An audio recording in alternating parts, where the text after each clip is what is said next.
Hello and welcome to One Water, One Coffee, One Lesson. Today's lesson, estimating avalanche runout with CalTopo. So here's a quick intro to the topic. Let's say that you are getting ready to go backcountry skiing or snowmobiling or snowshoeing. You're going to be near avalanche terrain, but your objective is to actually avoid avalanche terrain because let's say today is perhaps a high avalanche danger day and you don't really want to be up on top of the mountain where the avalanches might start, but you still want to get out there and do something fun. What you need to do is make sure that you are outside the maximum expected runout of any avalanches that might come down on top of you. How can you do that? You can use the concepts of alpha angle and runout angle to figure that stuff out. So that's what we're going to do today. We're going to go over a few definitions, in particular alpha angle and runout angle, and what the difference between those two things is. We're going to talk about the different snow climates and how they impact the different alpha angles. We're going to do a quick interactive alpha angle visualization just to sort of get the concept crystallized. And then we'll talk about why you should use this technique from home as like a component of your pre-tour plan, as opposed to just using an inclinometer in the field to try to figure it out as you're on the way. And finally, we'll do a practical example of how you will actually do this pre-tour planning activity using CalTopo. I use CalTopo. There's plenty of other softwares that you can use that will have similar capabilities. All right, so if this seems interesting to you, let's jump into it.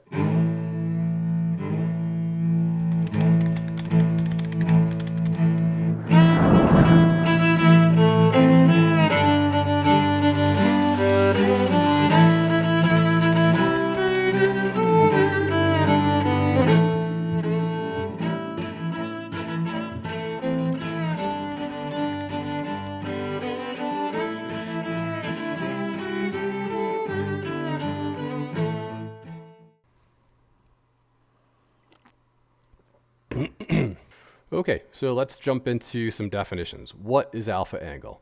So there's two concepts. There's the runout angle or alpha sub I, and then there's the alpha angle or alpha sub C.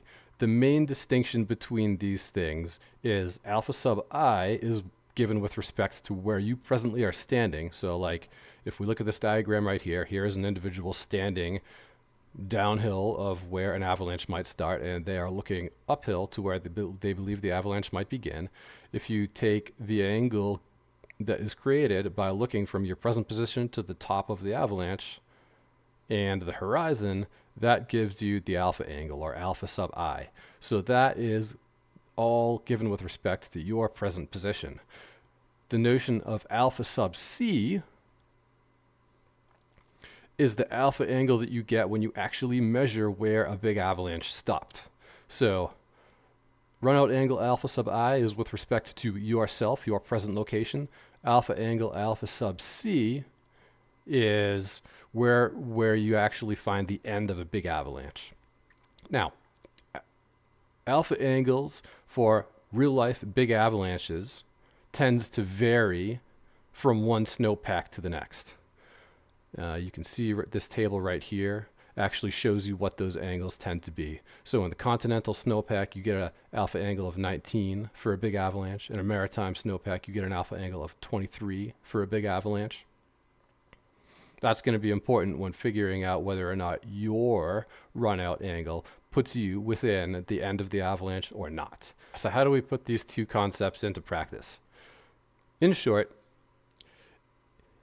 if the alpha angle alpha sub I is less than alpha angle alpha sub C, then you are probably safe. So that is to say, alpha angle alpha sub I measured where you expect to be, or where you literally are in the field, is less than the alpha angle for your snowpack, let's say continental 19, then you're probably safe.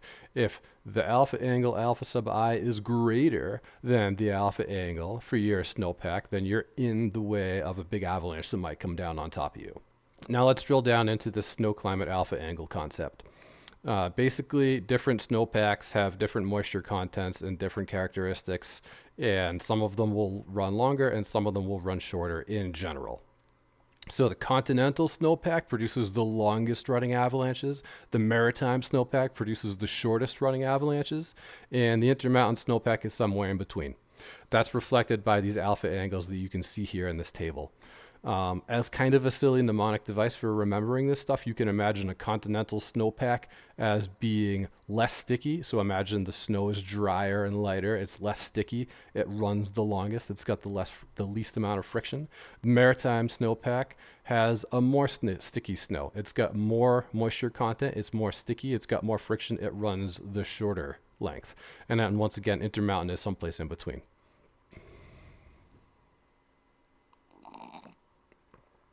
Okay, so let's look at a visual to sort of explore the relationship between the runout angle and the runout distance.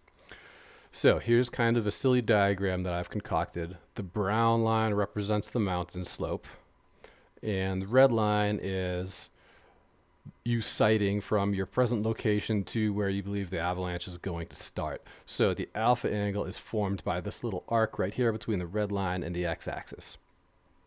So I've got some defaults.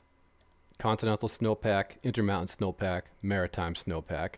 You can see that the continental snowpack produces a distance, an end of runout distance that is greater than the intermountain, which is in turn greater than the maritime. So one thing to take away from this is that the smaller angle, so 19 degrees being the smaller, more acute angle, produces the longer runout distance. As the angle gets greater, the runout distance kind of contracts back towards the top of the mountain. Okay, so here's what we can do to sort of visualize how this stuff works. This continental 19 degree alpha sub C angle gives us the rough distance that the avalanche will run. What we want to do is we want to figure out whether or not our alpha sub I alpha angle is more or less acute than our alpha sub C for our given snowpack, so in our case continental. Let's say I'm standing here. In order for me to be standing here, my alpha angle is going to have to be more acute than this 19 degrees. So we can adjust this slider to represent where we're standing in the field. You can see that the angle decreases to 18 degrees. So if I'm in the field or if I'm using CalTopo and I measure an alpha angle of 18 degrees and I'm in a continental snowpack which has an alpha angle of 19 degrees, we can pretty reasonably conclude that I'm outside of the maximum runout of a pretty big avalanche. Of course, exceptions happen, but if you're in normal avalanche conditions, if you've got an alpha angle measured of 18 degrees and you're in the continental snowpack, you're probably safe. Okay, so let's say I'm in the intermountain snowpack. If I'm in the intermountain snowpack, we've got an alpha angle of 21 degrees. I need to be over here somewhere, right? I need to be past the end of the runout of a big intermountain snowpack avalanche. So what angle are we looking for? We're looking for something more like 20 degrees. Okay, so the runout moved a little bit. We've got a runout angle of 20 degrees. We're talking about an intermountain snowpack, which is 21 degrees. We are outside of the line of fire, so that's good. So the key thing to take away from this diagram is that the runout of the avalanche gets longer as the alpha angle goes down.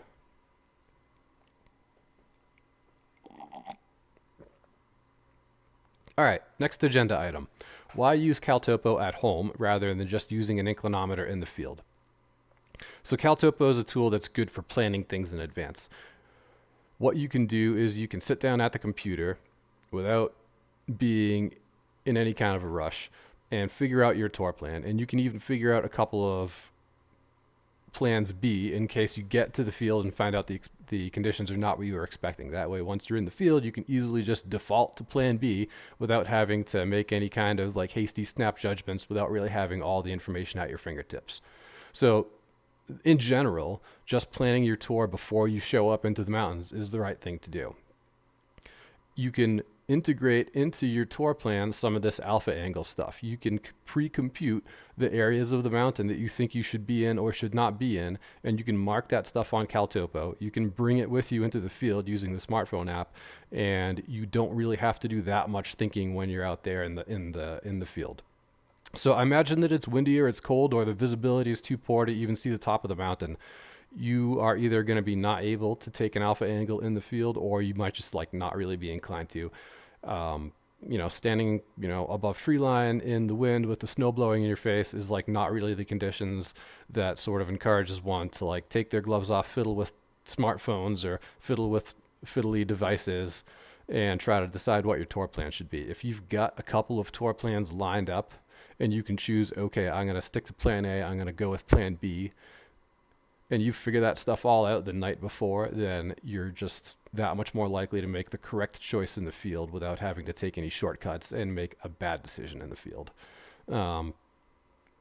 So as a rule of thumb, you want to try to plan in advance. That way you're not making snap judgments that may or may not be influenced by how cold it is or whether or not you're tired or any kind of situation that's likely to arise while you're in the field that you could just totally have avoided by doing this all the night before from the comfort of your home.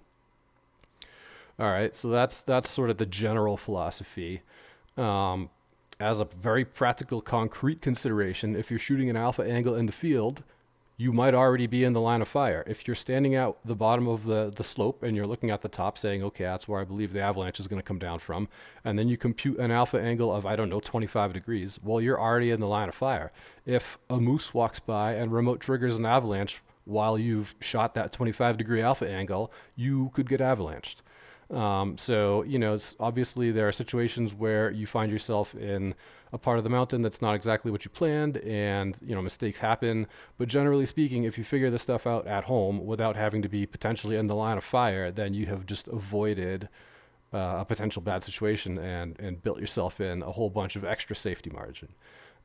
Shooting alpha angle in the field has its place, but if you can do as much of that stuff at home before you're in front of an avalanche, then that much better. And finally, as another practical consideration, the inclinometers that are on the market have been observed to have questionable accuracy.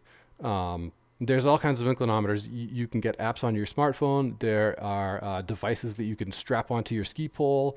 Some avalanche beacons have inclinometers built into them. If you put them all next to each other and try to measure the same slope, you're going to get different things. Even some devices, separate copies of the same device have been shown to have a few degrees of variation, and a few degrees is the difference between being in the avalanche runout path or not. So I mean, they're not the most accurate, and they're also prone to user error. So it might be best just to try to figure this stuff out before you're in the line of fire.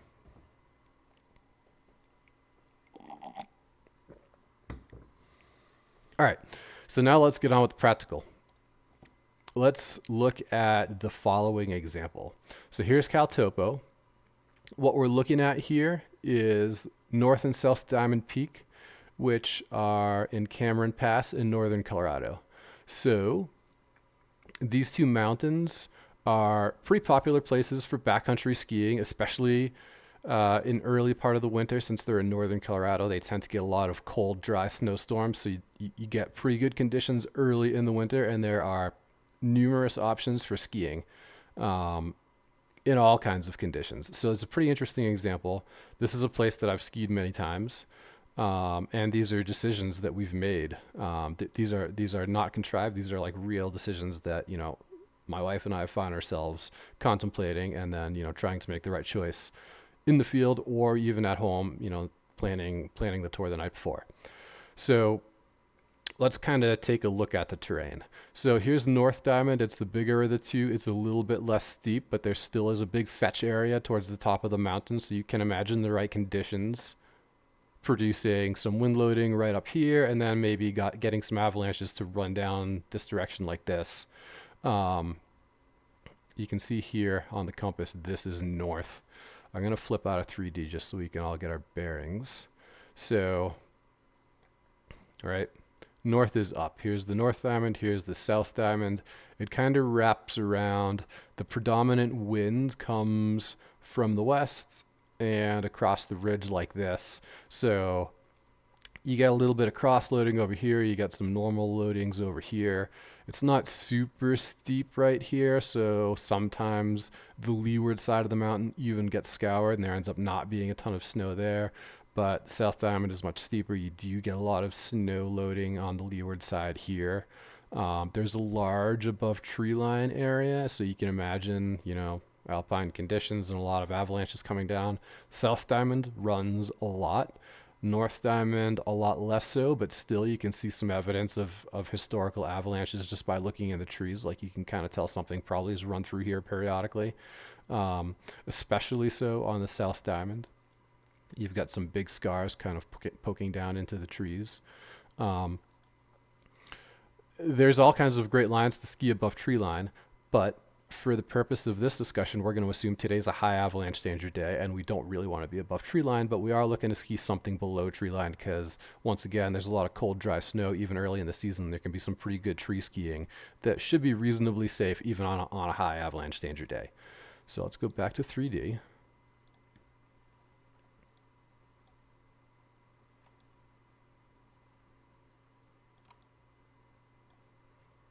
We're going to take a look at the mountain and try to figure out what would be good skiing for today's conditions. So I've drawn 3 different lines on the mountain. These are all things that I've actually skied before. So here's a big scar below South Diamond. It's broad. It peters out towards the bottom, and then you can do some good tree skiing on the way back to the parking area, or you can turn back up early and lap it.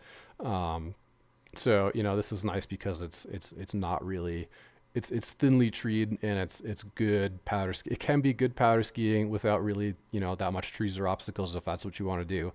However, it's underneath of the South Diamond, which produces a lot of avalanches. You can see that there's complex terrain above it, so it's a real question as to whether or not this is a good place to be skiing on high avalanche danger day. And then we've got this line 2 over here. It's kind of above tree line.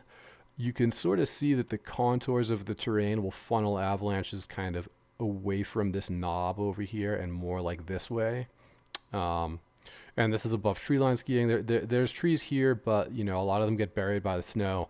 And it feels kind of like above tree line skiing.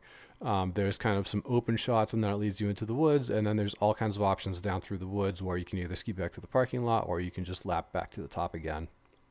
And then this third line over here, another cool option, you can start above tree line to the extent you feel comfortable, and then there's this long gully. It's actually a creek, but it's fairly broad, and you can get, wide open skiing almost all the way down to the bottom of the mountain until it sort of chokes out, and then you either go back to the parking area or go back up again. So these are all real things that people ski regularly. So the question is how far up the mountain can we actually go before we find ourselves kind of in the line of fire? So here's how you do that with CalTopo. So the blue lines are what we're hoping to ski, and we're trying to figure out which of these, if any, is even really a good idea. So let's start over here under South Diamond. What we're going to do is we're going to come to this add, and we're going to choose line.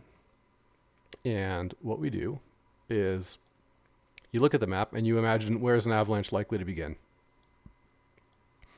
I'm going to say the avalanches that impact this skiing option probably start like here. So I'm going to click once. I've got a line that I'm starting to draw. It's going to run down this gully, let's say, and then it's going to sort of follow the fall line. And I don't know. Let's hope it stops here. I'm going to double click. And now I've got a line. So this red line now represents the avalanche path, or at least what I believe is the avalanche path. I think it's going to start up here. I hope it's going to stop down here. That means that if I want to play in this area, all I have to do is stay below this red line. All right, so now let's do some calculations and figure out whether or not this actually makes any sense. Here's what we're going to do. You click on this red line, you choose terrain stats, and then you've got some interesting stuff right here. So our average slope of this line is 25 degrees. What I claim is that the average slope as given in this terrain stats in CalTopo is a pretty good proxy for the alpha angle. So 25 degrees, that's a fairly obtuse angle. That's greater than any of the alpha angles for any of the various snowpack climates, right? So continental is 19, which is what we have here. Even if we were in a more maritime snowpack, that's 23. So we can conclude that a large avalanche originating from this point up here is going to run well past the end of this line. Let's fiddle with this a little bit to see how far we really can get away with going. So once again, starting skiing here, you're well in the maximum run out of a big avalanche. If you think big avalanches are possible today, then here is in the line of fire and not safe. I'm going to make this line a little bit longer. Let's come down to here. That's pretty far. We're almost getting to the point where like there's not that much safe skiing left to do right here. So I've made this a lot longer. Hopefully that impacts the alpha angle. Terrain stats.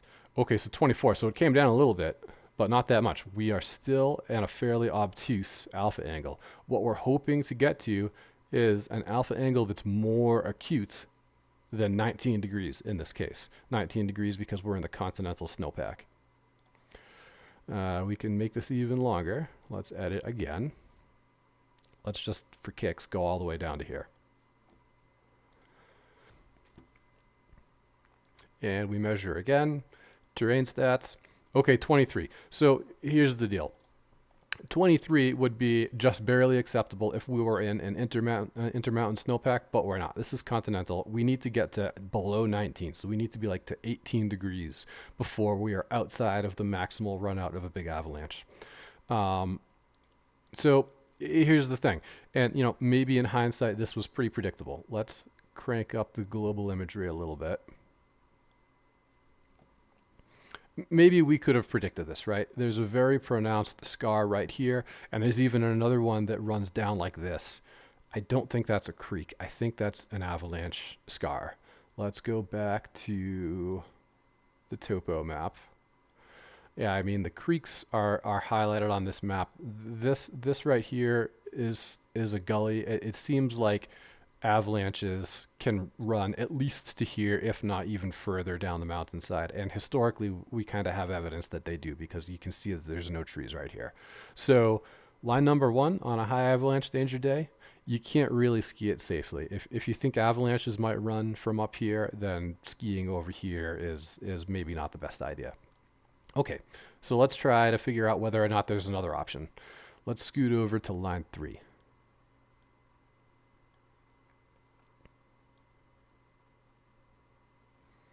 I'm going to zoom out a little bit. All right, so line 3. I want to get a little bit more. I want to be able to see the contour lines because when you're drawing the presumed avalanche path, you want it to follow the fall line because that's probably what's going to happen in real life. So I'm going to create a new line, and let's say that the avalanche starts here, and it's going to go perpendicular to the contour lines because that's what the fall line would be. We've got some interesting terrain undulations here, and the avalanche is going to run, I don't know, something like this. So let's hope that's as far as it goes, because if that were the case, we'd have the whole bottom portion of this gully that we could safely ski. And, you know, maybe we could even ski over here and just kind of scoot out underneath of the maximum run out of the avalanche, be outside the line of fire. So we'll do terrain stats. Oh, 21. All right, so here we go. This is a little bit better of a predicament than underneath of South Diamond already. 21 is still kind of a big number. If this were the Intermountain snowpack, you could maybe say, okay, this is safe enough, but this is continental snowpack, so we are shooting for an alpha sub I of 19 or less. Really less than 19 is what you're looking for. So where I've plotted this avalanche path, you know, assuming it starts up here, it's going to go, you know, a big one is going to go further than where I've terminated it. So let's edit this. And I'm going to kind of draw this line a little bit further. You can grab these vertices and make them sort of track the terrain more closely, which is important in this scenario. So let's see what this has changed. We've made the run out much longer. Let's go back to terrain stats. Okay, we're still only at 21, right? So what this says to me is that most of this line, a big avalanche starting up here, can quite potentially run, a good chunk of the way down this gully. So if today's a high day and you're worried about things like remote triggering, this line 3, it might be pretty hard to justify skiing in here because a big avalanche might make its way a good chunk of the way down into this gully. So maybe that's not the best idea. All right, line 2. What can we say about line 2? Hopefully we're going to find something we can do. Once again, let's say an avalanche starts up here and then kind of follows the fall line. Then we get to this little bench and avalanche gets pushed off over the other edge of this bench and then starts running down like this. All right, hopefully this is as far as the avalanche goes. Terrain stats. Okay, average here is 16, so we're in good shape actually. This is a much different picture than what we are seeing with the other 2 lines. What we can do in this case is actually shorten this thing. Let's, I think what we do,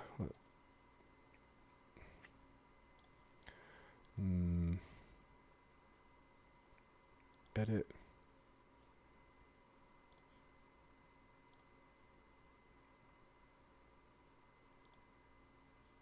Split. So now I have 2 lines. I can just delete the bottom portion of it. Okay, so I made our path a little bit shorter. Terrain stats. Okay, 17 degrees. So even so, now we're well outside of our 19-degree alpha angle. So starting skiing here is probably pretty safe. Let's see how much further we can walk it back. I'm going to come to transform again and choose split. Okay, so I got rid of the bottom. Let's see here. How can I choose just this? Delete that. Okay, so now my avalanche path looks like this. It starts up here, it kind of goes around this bench, and hopefully it terminates right around here somewhere. Terrain stats. Okay, 18 degrees. So 18 degrees is below, outside of our 19-degree continental snowpack alpha angle. So what that says to me is that you from the parking lot, you can come up through the woods, staying outside this gully, come all the way up this ridge to about here, and then you're probably pretty good. Like you can ski this clearing area right through here, and then you've got a whole bunch of woods below you, and you know that basically this whole region right here is pretty safe from avalanches. If you think the chance of an avalanche is not even that high, maybe you say, you know what, I'm just going to kind of stay over on this bench over here and ski this stuff over here because I think the avalanche is actually going to run this way anyway.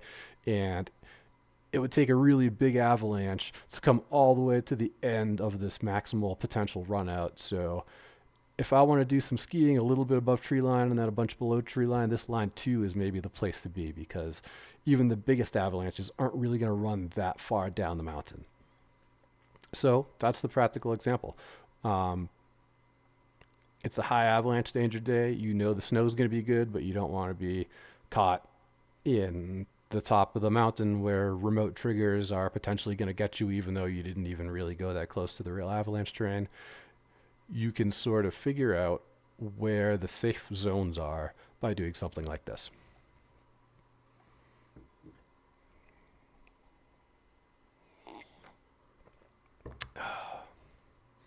Okay, cool. So hopefully that makes sense. So now, before wrapping up, I want to talk about some different shortfalls to this technique. So for one thing, this probably doesn't work in very complex terrain. You're not really shooting a line. Let's look again at these diagrams. The alpha angle you can see here is given as this straight line and this straight line and the angle it's drawn right there. I mean, what we're doing in Caltopo is not exactly the same thing. If we try to look at this in profile, you can see that these lines kind of follow the terrain and squiggle their way down. So if the avalanche path you think is going to do a whole bunch of up and down type of stuff, whether or not that average is actually representative of the alpha angle gets, I think, a little bit more suspicious. So if your terrain's very complex, this technique maybe isn't working. If the slope that you're trying to ski is relatively planar and doesn't have a whole ton of undulations, then I think it's fine. The other thing to keep in mind is that, putting aside any kind of estimation techniques, avalanches will behave differently if they funnel their way into gullies or constrictions. Those things can cause them to speed up or slow down and just behave differently than an avalanche would on like a planar linear slope. So when you're dealing with those kinds of situations, you probably just need to build in a little bit of extra wiggle room. Maybe you're in continental snowpack and you're using a 19-degree alpha angle and you're trying to place yourself, at an 18-degree alpha angle to be outside the line of fire. Well, if you've got very complex terrain and you're just not sure what impact that's going to have on a potential avalanche, then consider, trying to place yourself at more like 17 degrees or 16 degrees. All right, so that's kind of a caveat that you should consider. Okay, so the alpha sub C, coming back to the American Avalanche Institute table where they talk about snow climates, these alpha angles for continental and intermountain and maritime, these are basically based on historical observations. So, variations can happen, right? Like a big avalanche, like a full track avalanche in Colorado, for instance, probably will have an alpha angle of 19 degrees, and you're not usually going to find something bigger than that or running longer than that. But, exceptions happen. A few years ago in Colorado, they talked about basically a 100-year avalanche cycle where everything was running longer than it ever had before. So if your local forecasting station is talking about historical conditions, then assume that your alpha angle actually is not really correct.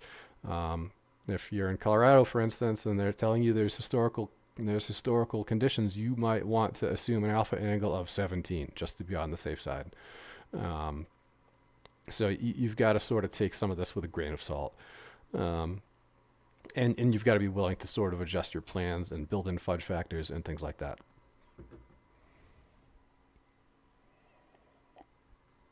All right, so that's just about it. Just a quick recap. This can be a useful tool when venturing into new terrain, especially if you have limited beta. So if there's some place where you haven't really been able to dig into the internet and find out what everybody else is doing, you can use this to start planning on your own. But you have to take it with a grain of salt, right? There's limitations to this technique. You're estimating an alpha angle. You're not actually measuring it in the field. You're estimating what you think it will be. And of course, you have to be aware of what the conditions in the field are. Are they historical or are they average? Yeah, so that's it. All right, I hope this was useful. And let me know what you think. Ready? Hey, have fun.